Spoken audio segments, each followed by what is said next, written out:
I think there were. I think the over 7.5 is an easy number. That's too low. Now, obviously, if there's injuries, but you don't bet for injuries. So if this team is healthy, they're going to win 9-10 games.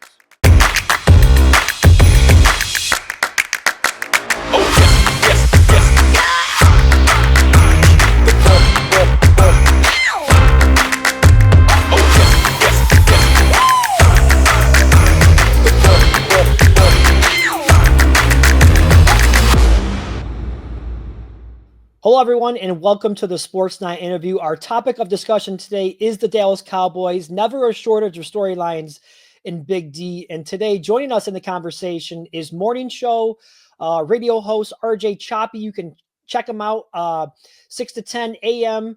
every day Central Time, of course, on 105.3, The Fan in Dallas. And RJ, we appreciate you making some time for us today.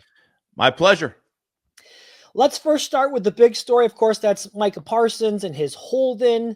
He demanded the trade. We know that. And Jerry Jones is telling the fans not to lose any sleep over this. Now, of course, we have seen players hold out in Dallas before. This is nothing new for Dallas fans. But I want to ask you, does this one with Parsons feel a little bit different than what you've seen in the past? Yeah, from the sense that it feels like there's more personal attacks being thrown. Negotiation wise, this is just it's another August, man. Like that's what it is, right? It's another August. Cowboys go through this every year. They did it with Zach Martin, did it with CeeDee Lamb, did it with Dak Prescott, did it with Des Bryant. I mean, this is kind of what they do with their top guys. So it's not abnormal. It's not anything different, except this feels like it's getting more personal. Now, that could be recency bias, and we just forget because none of these things really matter. Like when they wind up signing Dez, they wind up signing CD and Dak, you forget all the other stuff. They might not forget, but we forget a lot of the things that were said, and that's why it feels like this is a little bit worse. Yeah. Now, I've heard that it's common practice, and you could probably speak to this a little bit more, but common practice for Jerry Jones to try to negotiate directly with the players and kind of negate the middleman being the agent. If that is the case, how much of the blame does Parsons deserve for going into that meeting and sitting down with Jerry Jones, talking numbers, talking contract? I mean, isn't that the very reason why you hire an agent, pay an agent all that money, is to handle these types of things for you to avoid, disputes like this? So what's your thoughts on that?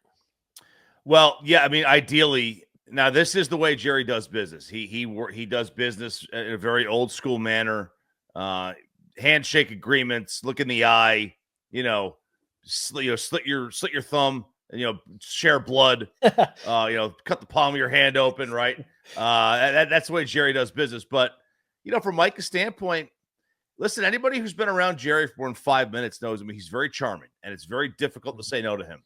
So when he comes up to you with his his old man ways and his Southern colloquialisms, and it's very difficult to say not interested. I mean, he'll draw you in. He could draw anybody in. He could sell anything to anyone, and that's why it's hard to kind of push back on that, because he's charming, and charming people generally get their way. Yeah. Now we have preseason games beginning this weekend.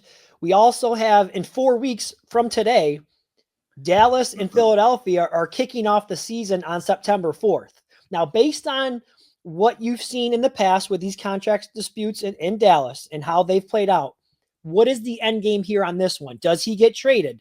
Does he eventually sign? Do the cooler heads prevail? How do you see this shaking out?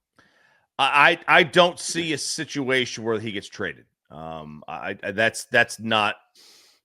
No, for even if Jerry wanted to trade him because he was fed up, I don't think he would, because I don't think he wants to give off the impression that he's not in complete control. So I think that's off the table. Next year, they might. Right now, they're not trading him. They're going to have him play out this contract, and then they'll tag him, and then they might trade him. But no, that's how this is going to work. if he signs, I really honestly I don't know what they're looking at right now, because I do know that Jerry feels like Micah walked back on a contract offer, an agreement. He feels like they had an agreement and Micah wanted to come back to the table again.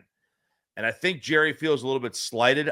It would not surprise me if he said that offer's off the table. Whatever offer that was, it wouldn't surprise me if he said that offer's no longer good here. Now, I'm sure you hear from a lot of the fans, being on the radio every day.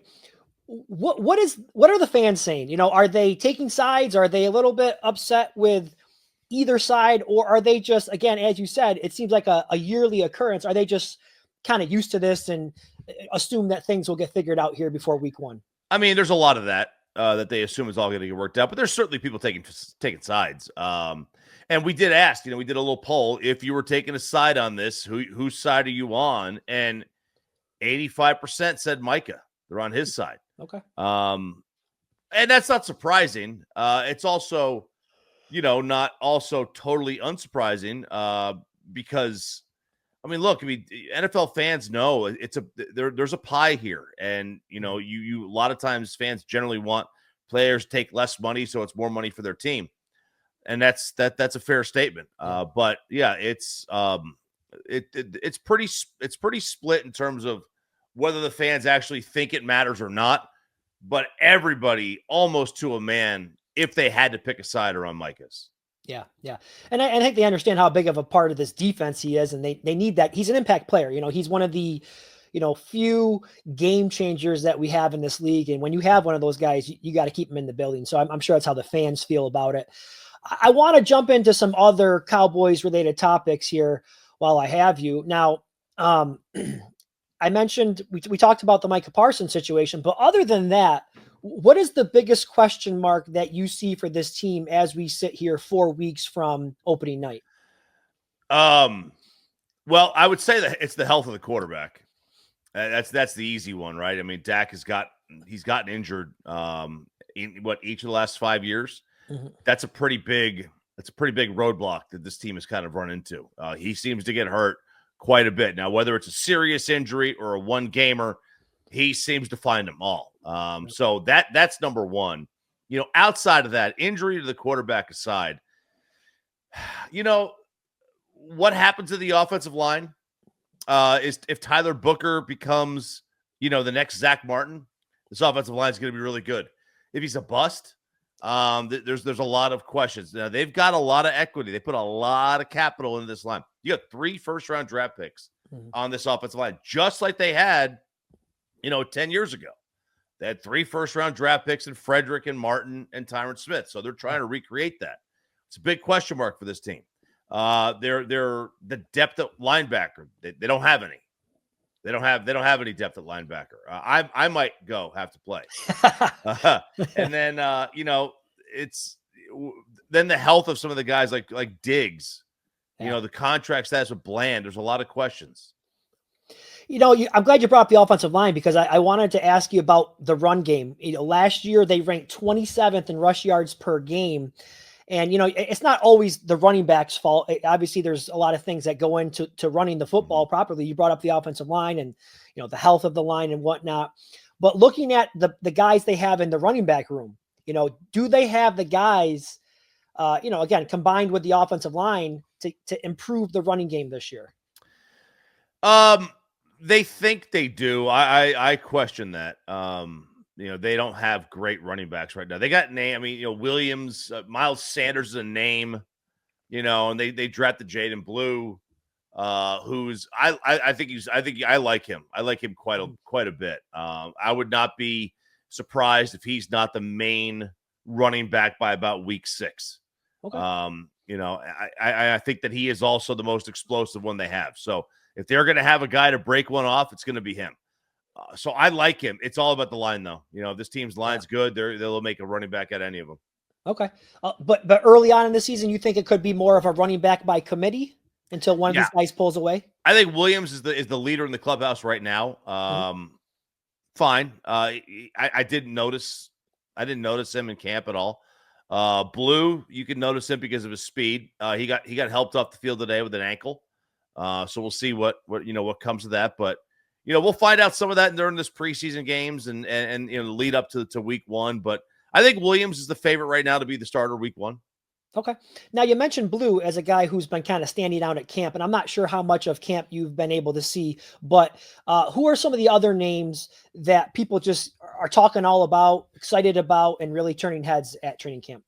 Well, Trayshawn Holden, the wide receiver, he was out of Oregon. He's flashed. He's flashed. Now it's a deep position group. You have got, obviously you have Lamb, you have Pickens, you have Mingo, you have Tolbert. There's a lot of guys there that you have on the Turpin. Yep. Right. That's a lot of guys.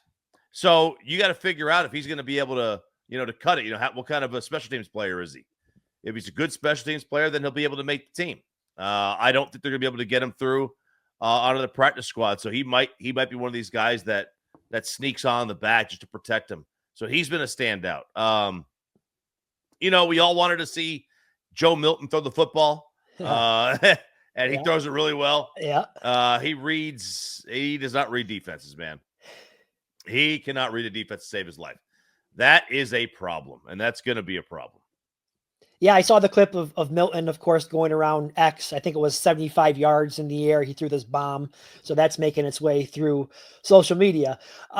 You didn't mention this, and I'm an outsider. I don't cover the Cowboys, but I think one of the question marks that I would have for the team is the head coach. Brian Schottenheimer has plenty of experience as an assistant coach, head coach, but I have to admit, again, as an outsider, I thought the hire was a bit of a head scratcher.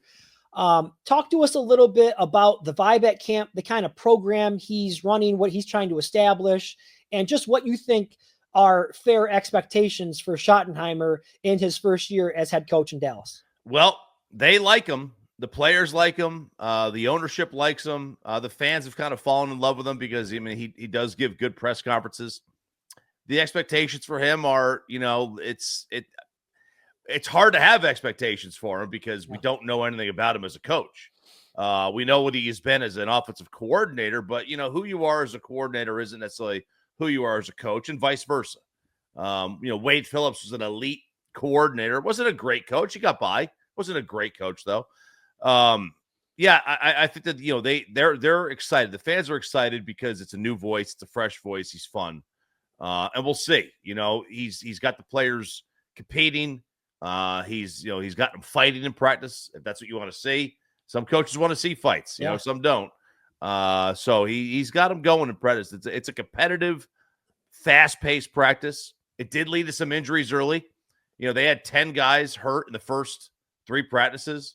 Or first 6 practices, whereas each of the last 3 years they only had 3 guys hurt in each of them. So that was quite a bit, but they're doing all right. Now I'm not sure. Before I get you out of here, I'm not sure if you guys do win-loss projections on your show, and I know we're still about 4 weeks out, but any prediction for what you think this team might do here this season? Well, they've got to be, if they have any chance of getting to 10 wins, I think they have to be 7-3. Okay. All right, because the back of that schedule, when you get to Philly and Washington, I think you might have Washington twice in that backstretch. You got Kansas City, Detroit, the Chargers. That's a murderous schedule over the last 7 weeks. So they've got to be 7-3. If they're not 7-3, pack it in. Pack it in. Now, obviously, things could change, and Kansas City could lose Mahomes for the year, and Washington could have a step back and be Washington again, right? But if everything is on paper, you've got to be 7-3 if you want to have a chance. I think the over 7.5 is an easy number. That's too low. Now, obviously, if there's injuries, but you don't bet for injuries. So if this team is healthy, they're going to win 9-10 games. All right, there you heard it, RJ Choppy. Check him out on X at RJ Choppy, and you can check him out every morning, 105.3 The Fan in Dallas, 6 to 10 a.m. Central Time. RJ, thank you so much for all your great insight, and we appreciate you coming on today. No problem, anytime.